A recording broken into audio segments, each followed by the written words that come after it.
Selamat pagi Kak. Ya, Perkenalkan, nama saya Perawat Putri. Di sini saya yang bertugas di ruangan Karolus.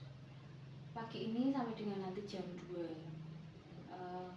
Benar dengan keluarga Tuan Aan. ya. Sebelumnya apakah saya boleh tahu untuk namanya Kak? Kak Asep. Oke Kak Asep.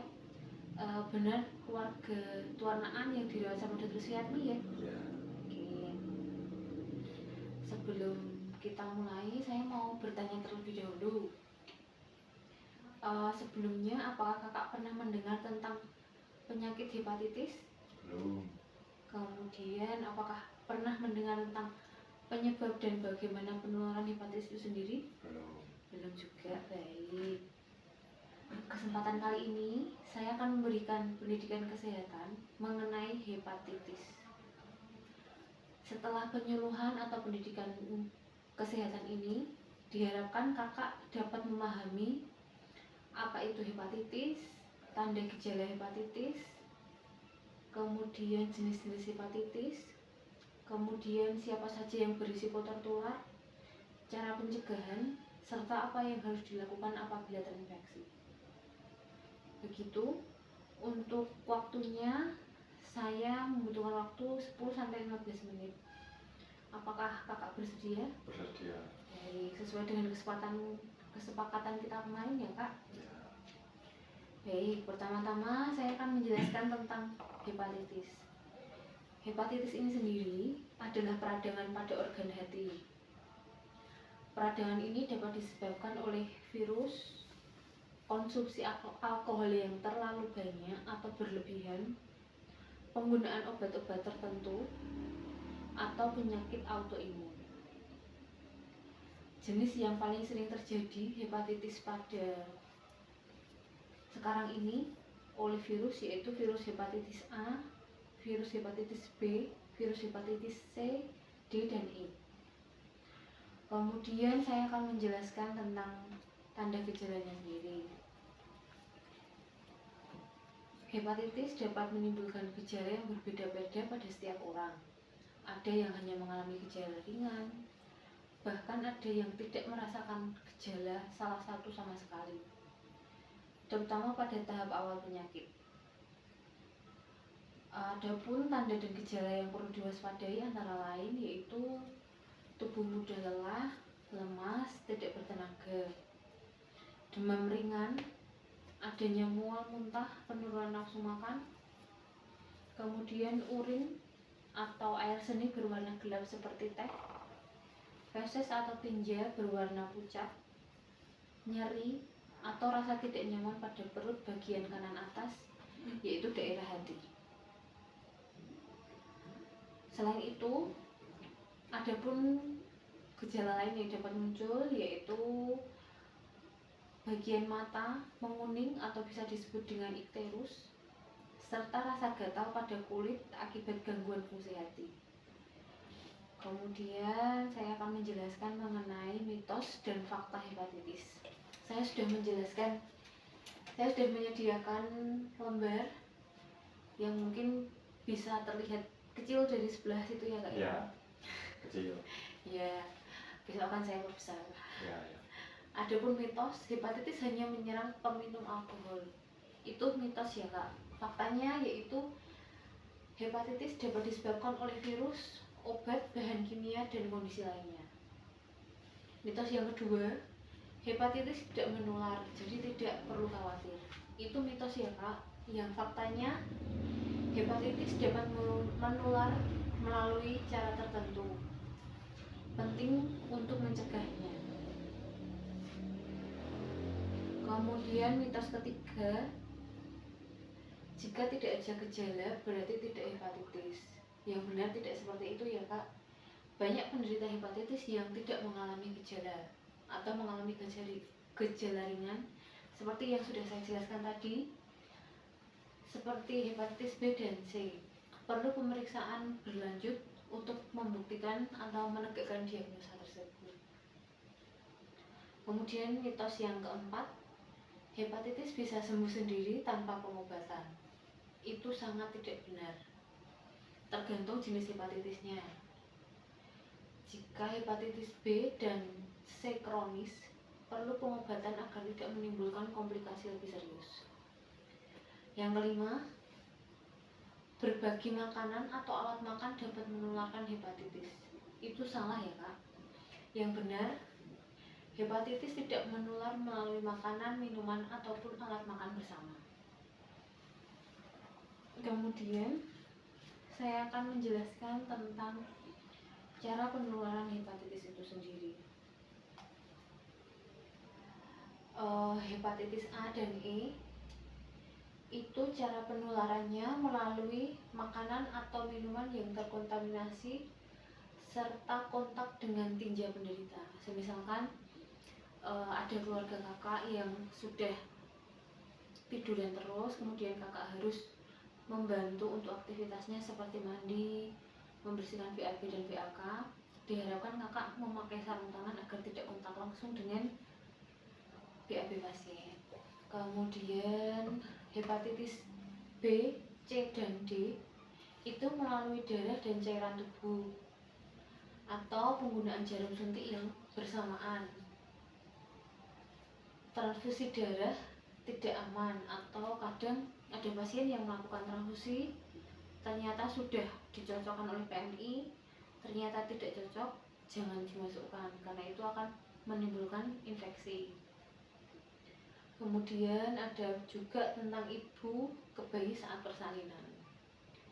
Kemudian tentang hepatitis C, B, dan D juga bisa melalui hubungan seksual yang tidak aman.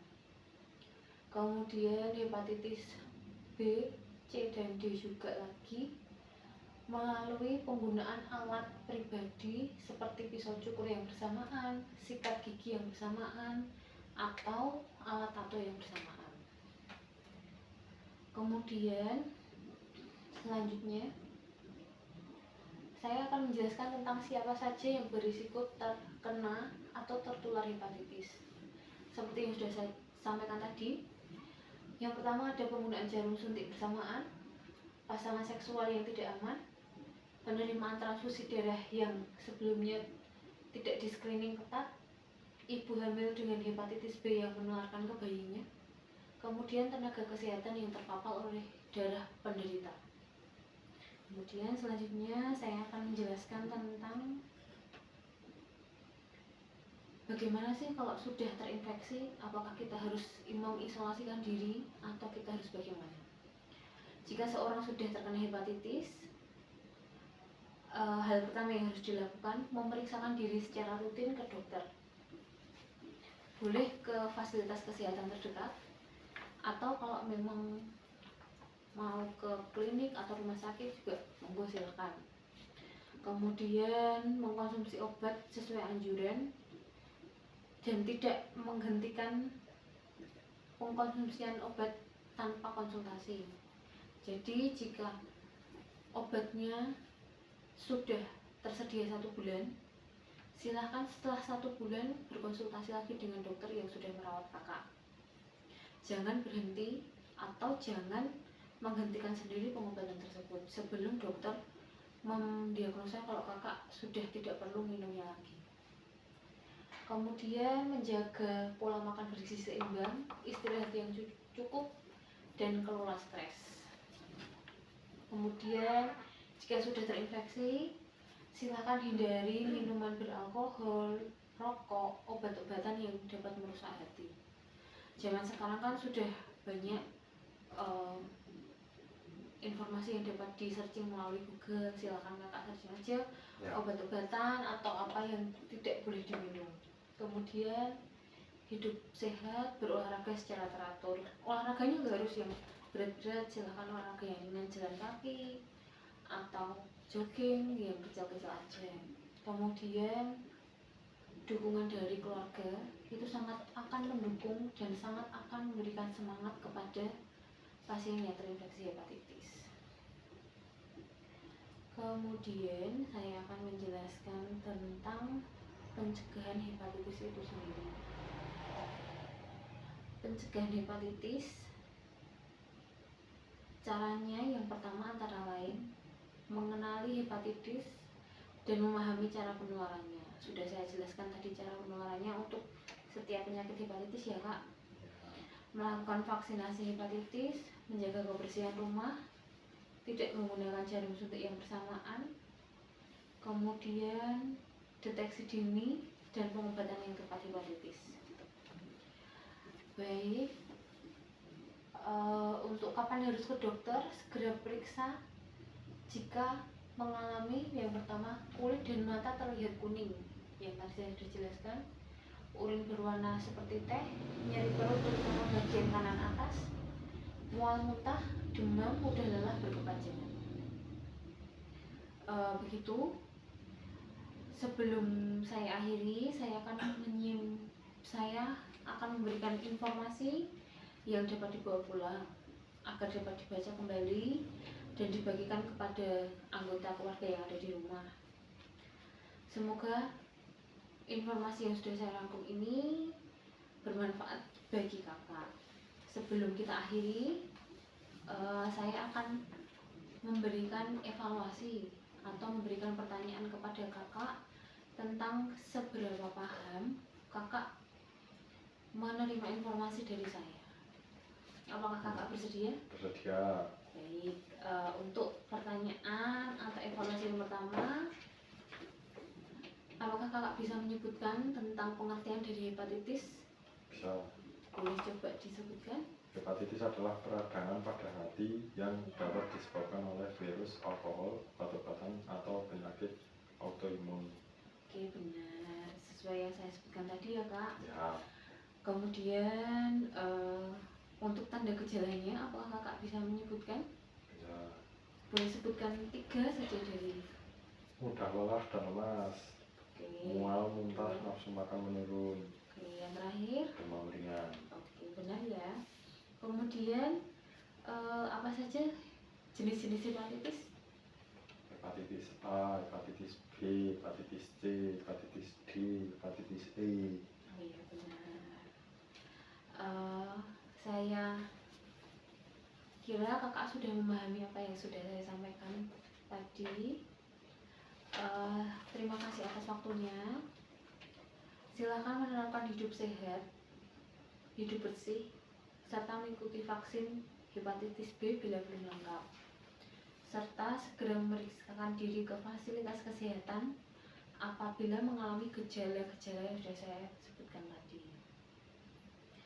Akhir kata, terima kasih atas perhatian dan kerjasamanya kakak selama penyuluhan berlangsung. Semoga informasi ini bermanfaat untuk menjaga kesehatan diri sendiri dan keluarga. Selamat pagi, terima kasih. Terima kasih kembali.